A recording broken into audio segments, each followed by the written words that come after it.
and you had one of the worst games of your career. You didn't crack 3.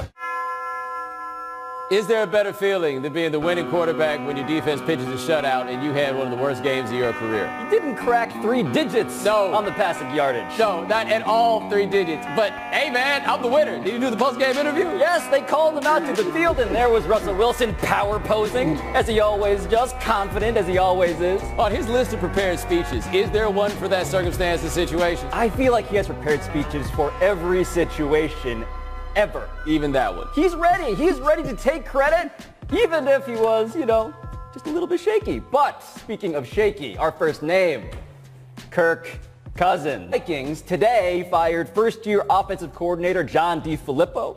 So, Bo, who felt like the bigger problem to you last night? Was it Mr. Cousins or was it the offensive coordinator? First of all, welcome to the NFL. People talk about giving this DeFilippo dude a head coaching job, and he just got fired from his assistant coaching job. I mean, I don't know scheme-wise whether DeFilippo was the problem. I know he wanted to run the ball less than Mike Zimmer did. Mike Zimmer wanted to run the ball more. They ran the ball a lot more before. But, man, they thought they were a quarterback away. And so they paid $27 million a year to get this dude right here. Yep. And guess what? They look like they're a quarterback away. They also look like they're an offensive line away, to be fair to him and to DeFilippo. But what was that? Yeah. He threw the ball dead backwards. Jason Witten on the broadcast gave him credit for presence of mind. That is the opposite of presence of mind. He forgot where the hell he was. Thank God for Latavius Murray catching that, because if he didn't, we would probably be laughing at this even more than we are right now. But you're right. They were running the ball second most often in the league last year, 31st under DeFilippo. And in defense of Kirk Cousins,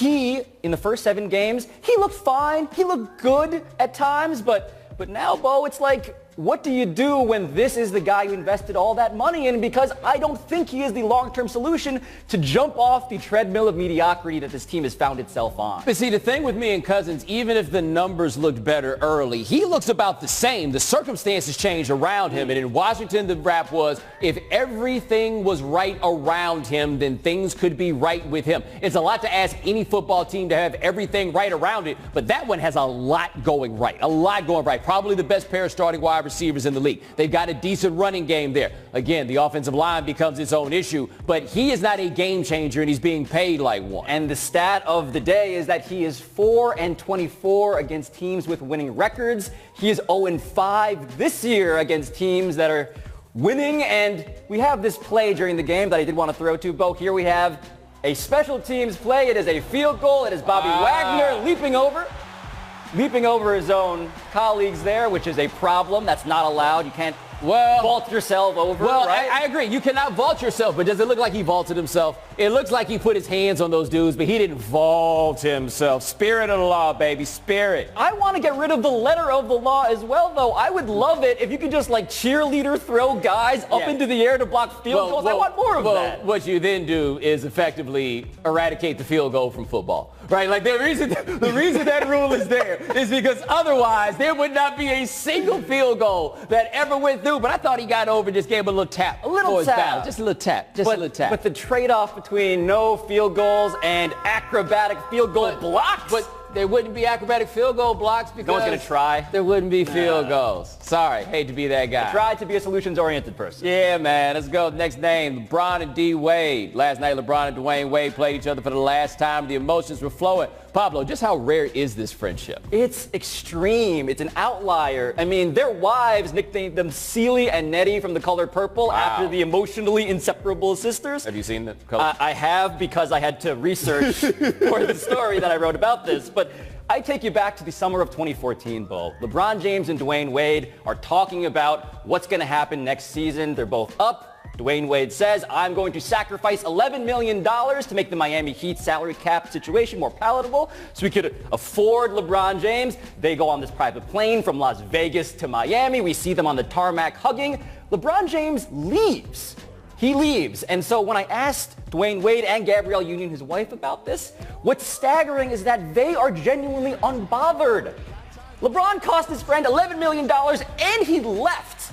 And the friendship survived to the point where after this missed 3, they're going to embrace and hug in front of all of America. Can you imagine 2 other people in any industry doing that? No, but what is different about this to me is this is the only relationship that I can really think about in sports that is based on friendship. Like, that's the defining thing. Like, their relationship has helped to define the last 10 years of basketball. Their relationship changed the order of what the NBA was because it's what brought LeBron there. Generally, we think of two players as good as these guys were concurrently as being rivals, but there was no point in their careers that ever overlapped in such a way that actually created rivalry. And look, there was space and time for that to be the case. Their teams just weren't good at the same time. But also, we as media, LeBron was the guy with all the flash coming out of that draft. Yep. Dwayne Wade won the championship first, won finals MVP first, and we still never put those guys side by side. It's kind of fascinating how it all went. Yeah, and now we have guys like Giannis who are of the Kobe Mamba mentality, who talk about how they don't want to work out with anybody,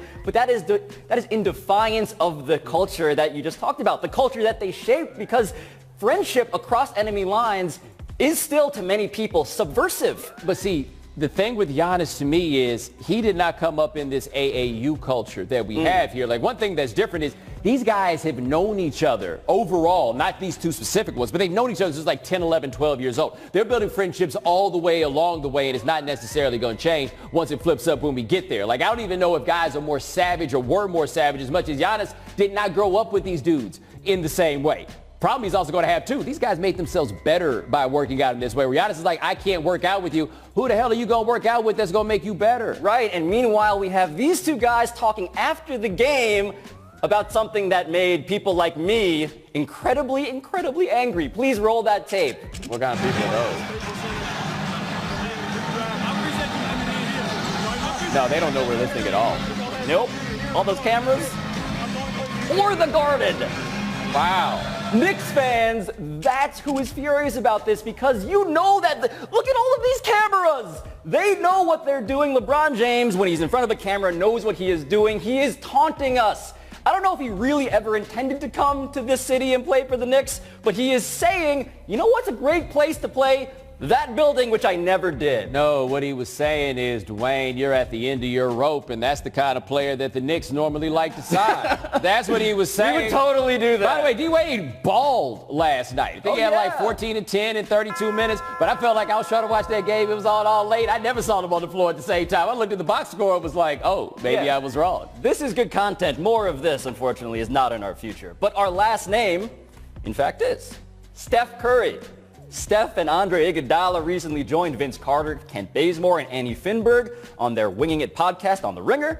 And America's sweetheart Steph Curry had a question for his colleagues. Let's listen.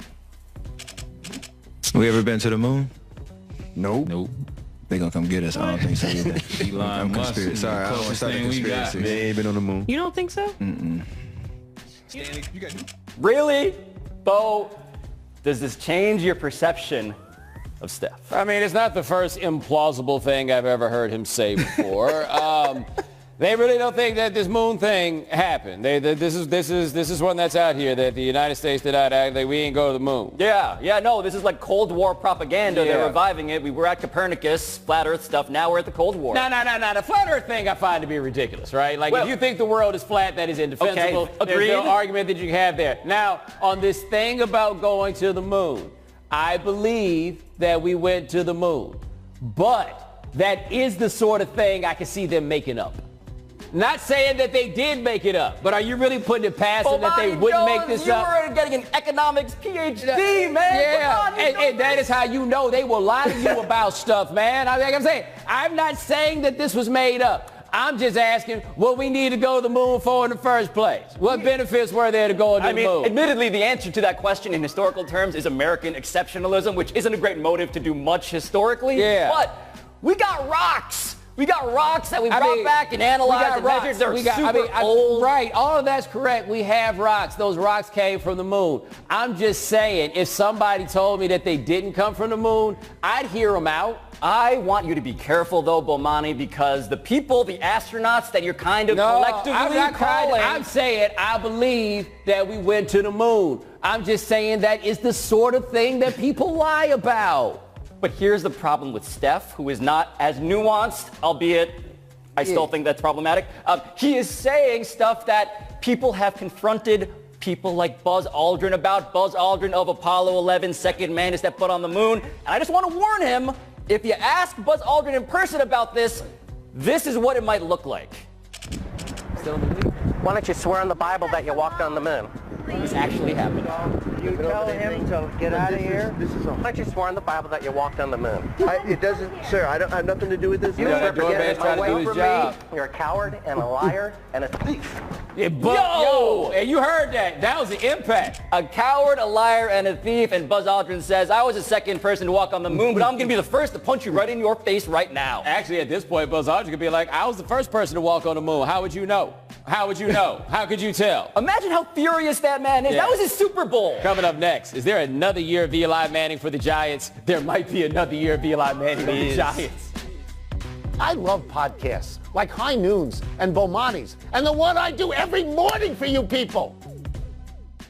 XL. All right, I want to be clear. I do believe that we went to the moon before Buzz Aldrin tried to run up on me. I'm going to tell you right now, just in case. You ever seen that thing with Pedro and Don Zimmer? No, you're going to take Buzz Aldrin by the ears and drop him like that? Self-defense. We have security, Bo. I don't think they're going to stop Buzz Aldrin. I can be my own security. Quote, it's kind of tough one when it's a racial slur. That's what the player tells you. Said Jazz coach Doug Marrone when asked if Leonard Fournette would be disciplined for threatening this fan who Fournette claims called him a coon and servant. Let us watch. Listen.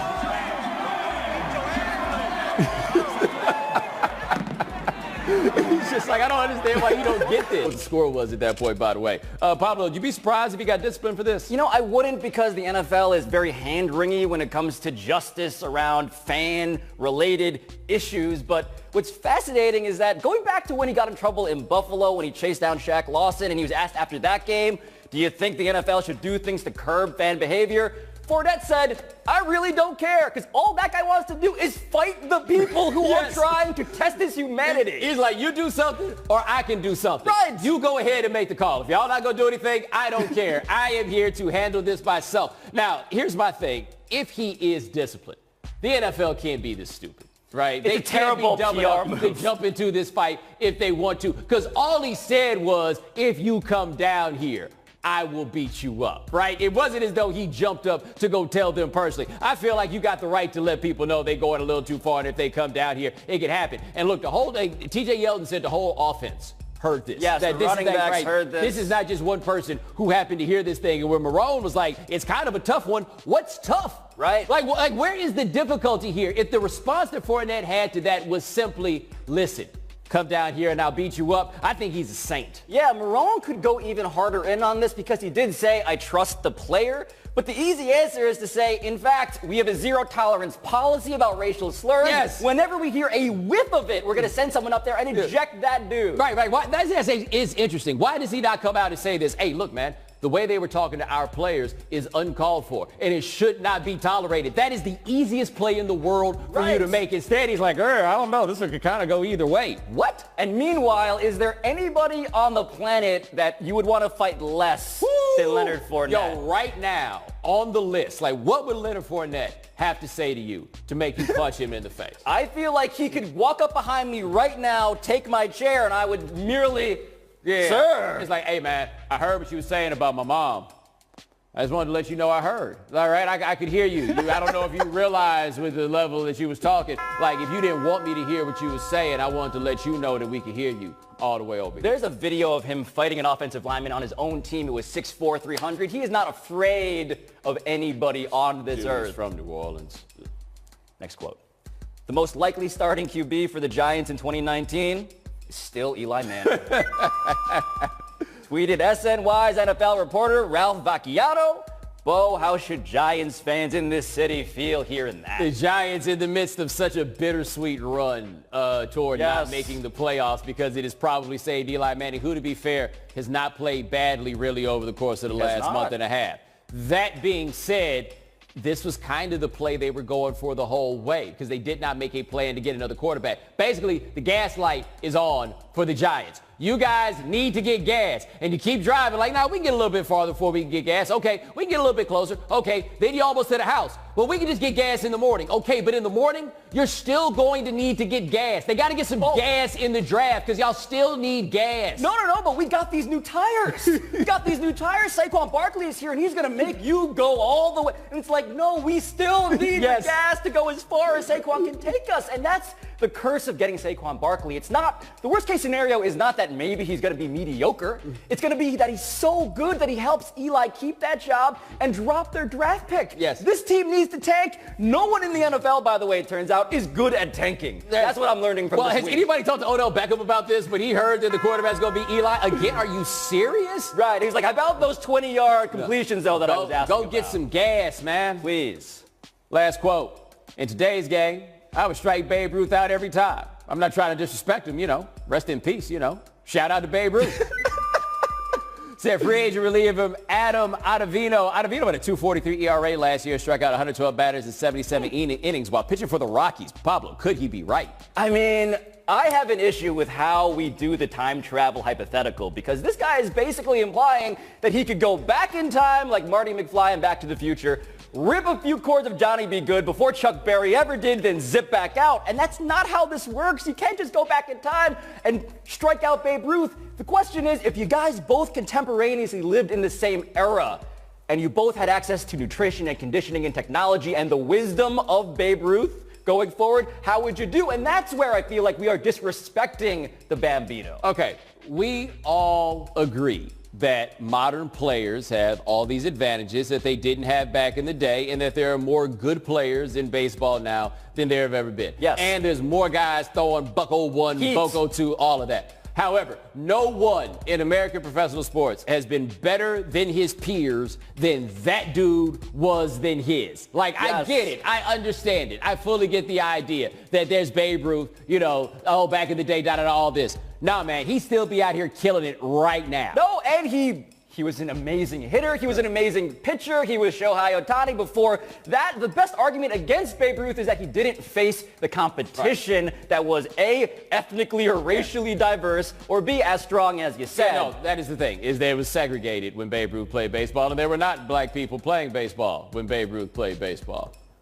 Yeah. Nope. No black people. Might have been one. It's possible. Yeah. There might be one. You never know. Yeah. All depends on who you ask. I would ask him. Coming up next is Luka Doncic's clutch.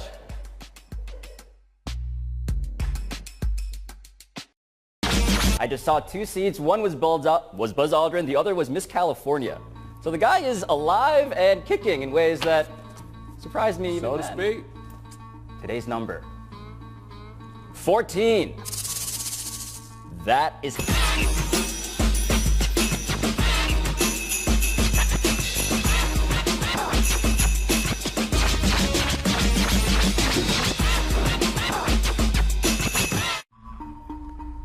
But for real though, Buzz Aldrin just ran up on you. What would you do? You know what? I actually did run into Buzz Aldrin. I once covered an MMA fight at the Playboy Mansion. I just saw two seats. One was Buzz Aldrin. The other was Miss California. So the guy is alive and kicking in ways that surprised me even So to then. speak. Today's number, 14. That is how many clutch buckets Luka Doncic has scored this year, leading all rookies and tied for 10th in the league. Clutch times when a game's within 5 points with 5 minutes left. Bo, there is still some room on the Doncic bandwagon. Are you tempted to hop on? You know what? He's good, right? I'd never questioned whether or not he was good. I questioned whether you guys were getting ahead of yourselves. I'm a hipster for Doncic. You called a dude that don't even jump that high a mini LeBron, right? But I will just like to take a moment to remind you of the moment that we all should have known that Luka Doncic was going to be good. And that was when the Hawks had the opportunity to take him and were like, nope, we'll let somebody else have him. That was a guarantee that all-star games are in his future. I thought you were going to go with when we watched the draft and saw his mom and realized that, a toughness must be present in his soul as well. Forgot about that. But there are cojones in this man, Bo. Aren't they in us all? Well, urologically speaking, you are correct, of course. I must acknowledge that. But his seem to be of a particular fortitude because this guy is taking the ball, he is leading, he is taking the big shots, and that's something that we could have extrapolated from Europe, but we're actually watching it in real time. It's also worth noting there's nobody worth passing the ball to on his team. Also, there is that. In closing, I'd like to give credit to Tiki Barber for being a better sport than I ever would be. Seems Tiki is in a Broadway play called Kinky Boots, and he came on Good Morning America in, wait for it. Are you guys ready to see a whole new side of Tiki? Yeah. Watch this. Give it up for Tiki Barber, everybody! Here comes Tiki Barber on a television show that features the man that is basically living the life that he always thought would be his own. And now he out here in these boots. Wait for this. Keep this. I'm going to have to teach you how to walk. And a good pair of heels. Yes. First of all, you're a lot taller, but what's going on Oh! Hit him with the short man line on top of everything else. All Michael Strahan could have done after that has been like, oh, I wore my Super Bowl ring today. I love that Tiki Barber is trying to make it in a venue because he had been obstructed by the one he wanted, by Strahan. I was just waiting for Strahan to announce, and I am playing Alexander Hamilton in Hamilton. Yeah, I was waiting for Tiki Barber to look at him and go, how does it feel to be me? Because this was not supposed to go this way. No, he was supposed to be the next great broadcaster, and he is definitely broadcasting, but not quite in the fashion he may have Tiki dreamed. Barber up there with them teeth. They so perfectly straight. He had everything in line. All the tools. Michael Strahan over there flossing with a rope and cashing every check while wearing his own shoes and not no kinky boots. He is so good at his job, though. Yep. Michael Strahan. Yep. Sorry, Tiki. In closing, we live in uncertain geopolitical times, and I'd like you to go watch with me an episode in British Parliament where things have spiraled wildly out of control. Let's watch. Well, all you gotta know here is that there is this mace, apparently, that controls the fate of the British Empire. Not quite. Bigger, heavier, 22 pounds. That's a mace. So that apparently is a big no-no. There is the person who says to him, this is like when T.O. went on the Dallas Star, except they defended it in Dallas somehow more harshly than here. Be lucky she ain't hit him with one